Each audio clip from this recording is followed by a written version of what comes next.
আমার এই নতুন পেস্ট্রিতে আপনাদেরকে আরও একবার স্বাগতম। আমাদের বাঙালি মানেই জমিয়ে খাওয়া দাওয়া, সেটা দুপুর হোক কিংবা রাত হোক। দুপুরবেলা যদি খাওয়ার পরে টক বা চাটনি না হয়, খাওয়াটা যেন কীরকম অসম্পূর্ণ থেকে যায়, তাই না?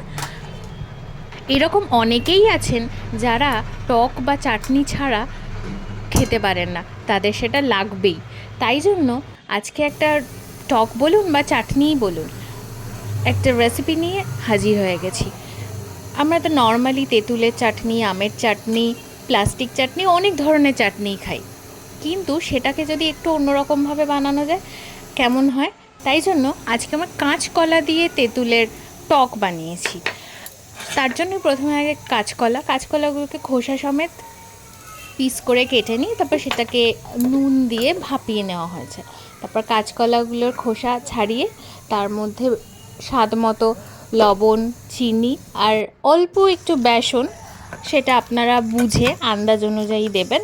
যদি বড়া করে যাতে ভাজা যায় ঠিক সেই রকমই বেসন দেবেন, খুব বেশি দেবেন না, তাহলে কাঁচকলার টেস্টটা হারিয়ে যাবে।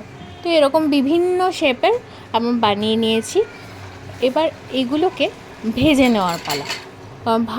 ভেজে আমরা টক করেছি। আপনারা চাইলে এটা কিন্তু কাঁচাও দিতে পারেন, তাতে বেসনের পরিমাণটা একটু বেশি দিতে হবে, না হলে ভেঙে যাওয়ার চান্স আছে। আমরা এটাকে তেলের মধ্যে খুব ভালো করে লাল করে ভেজে নেব। একটু সাবধানে নাড়াচাড়া করতে হবে, কারণ এটা ভেঙে যাওয়ার চান্স ভীষণ, কারণ বেসনের পরিমাণটা তো অল্প আছে। তো তাই জন্য তেলটা খুব গরম হলে তারপরেই কিন্তু বড়াগুলোকে ছাড়বেন। আর খুব কড়া করে ভাজার দরকার নেই, তাহলে বড়ার সফটনেসটা হারিয়ে যাবে, একটু বেশি হার্ড হয়ে যাবে। এবার সামান্য একটু তেলে শুকনো লঙ্কা আর গোটা সর্ষে ফোড়ন দিয়ে আমরা রান্নাটা শুরু করব। তারপর আপনি তেলের মধ্যে একটু হলুদ গুঁড়ো দিতে পারেন, আপনারা যদি না মনে করেন হলুদটাকে স্কিপ করে যেতে পারেন। তারপর তেঁতুলের কাজ, তেঁতুলটাকে অনেকক্ষণ একটু গরম জলে ভিজিয়ে রাখতে হবে, যাতে ওর পাল্পটা ইজিলি আপনারা বের করে নিতে পারেন।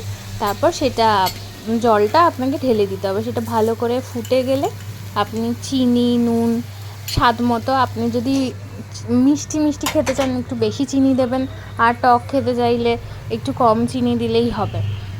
কিন্তু আমি বলবো, এটা যদি আপনি টক খেতে পারেন তাহলে টেস্টটা বেশি লাগবে। চিনি দিলে তো সেইটা বেশি মিষ্টি হয়ে যাবে, সেটা অতটা ভালো লাগবে না, কিন্তু টেস্টটা তো সবারই আলাদা। তো সেই মতো নুন চিনিটা অ্যাড করে ভেজে রাখা ওই কাঁচকলার বড়াগুলোকে অ্যাড করে দিতে হবে।